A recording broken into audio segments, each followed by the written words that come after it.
G'day everyone, and welcome back to Powersthetics Fitness, helping you to build your body to both look and perform at its best. In today's video, we'll be looking over all the major shoulder exercises, deciding which one's good, which ones may not be worth your time, and which ones will get the best bang for your buck. So let's jump into it.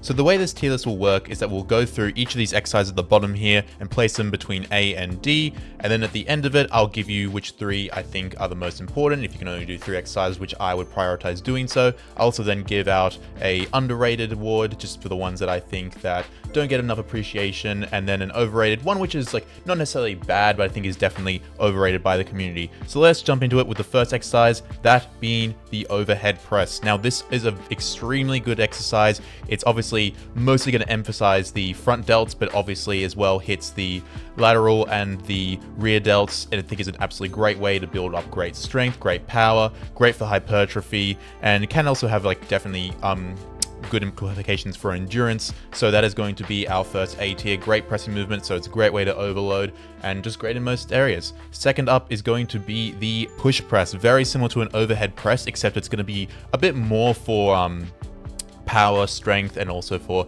athletes. It's a good way to get some leg driving there to become more of an full body movement, just using your entire body to get the bar and exert as much force as possible. Probably not as good for both hypertrophy and for endurance, so therefore it's going to go a little bit low in the B tier. Still an amazing exercise, but definitely be A tier for people who are looking to develop power and strength. So it's going to be B to even things out. And moving on to the handstand push-up, this can also be applied to the pike push-up, just any like shoulder-based like calisthenics movement.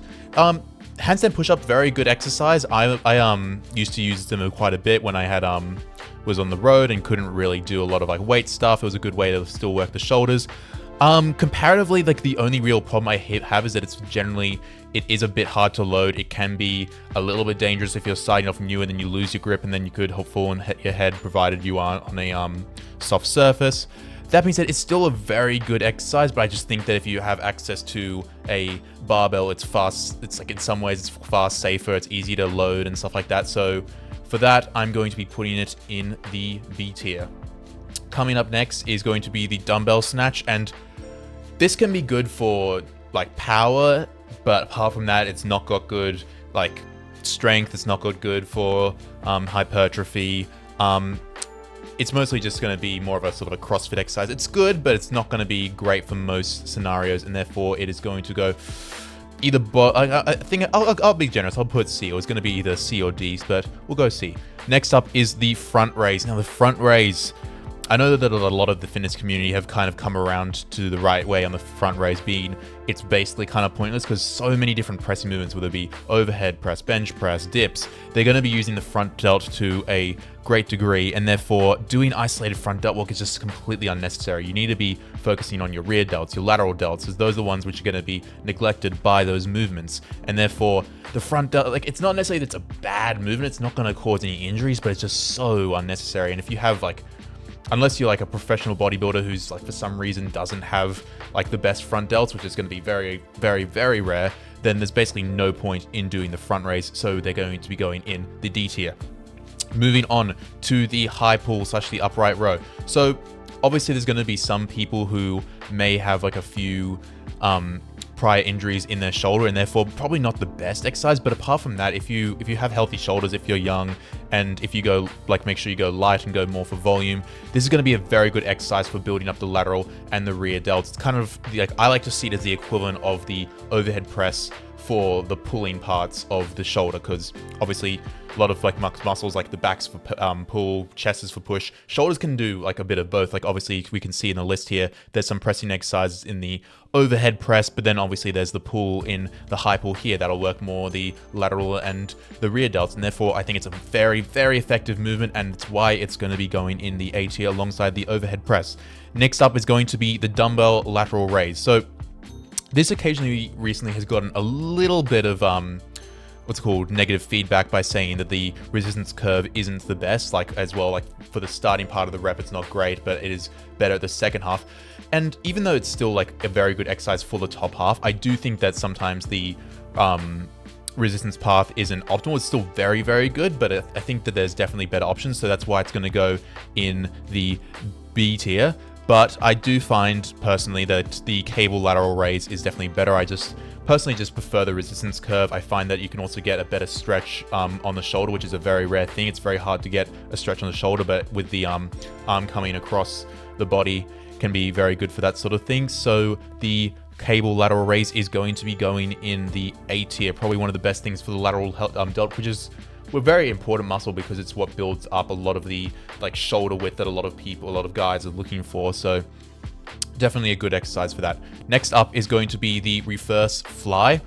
Very good exercise, and it's good to emphasize working the rear delts. They're often overlooked in the grand scheme of things, but I do think that there is a movement that we'll come up to next, which is slightly better. So for now, I'm just going to be putting that at the bottom of the B tier, but the reason it's not going to go higher is just simply because you don't get as good of a range of motion. It's better if you can have the elbows go out further, whereas with the fly, you can only go back so far because of the nature of the movement. But the best one, in my opinion, is going to be the face pull. That's someone where you're able to get a much better range of motion, much better contraction, better squeeze, and it's also just as good as well. Like this is, even though this isn't a back tier list, it's good for the postural muscles of the back. It's what's going to get you to have like your chest open and therefore have that impressive wide shoulders, chest out sort of thing. So for aesthetics, for general fitness, and for health, it is definitely going up there just above the cable lateral raise. So now we're going to be choosing our top 3, which it's going to be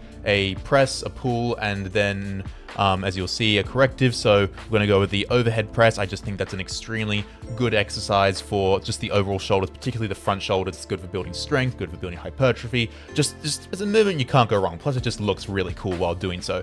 Next up is going to be the high pull. I think that's just a very good exercise for loading up the shoulders. Even if you're just doing high volume, it's just good. Like you can get a really good pump. You can get a lot of good contractions, good squeeze on the rear and lateral deltoids.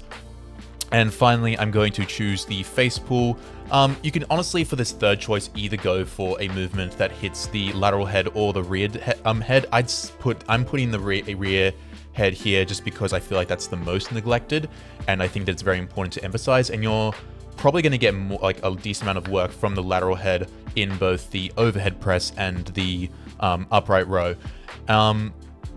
As for most underrated, I'm going to have to give it to the cable lateral raise. I just think that doesn't get enough love. Like obviously the lateral raise itself, like the dumbbell one, is very popular, but I just think that the cable lateral raise is something that needs a lot more love. It's very, very effective, and I'm just a big fan of it. And for overrated, it's pretty obvious. It's going to be the front raise. I just think that there's absolutely no need for it in almost all scenarios, and I think that it's just a waste of time. It's going to cause muscle imbalances, and overall, just not a great exercise. But anyway, that is the list. And there we have it. If you found this video helpful, be sure to drop a like. If you have any comments or any disagreements with anything that happened in the list, be sure to let me know down below in the comments. And if you want to see more content like this, be sure to hit that subscribe button. And if you want your own tailored program where I break everything down for you, be sure to check it out on the website, link in the description down below.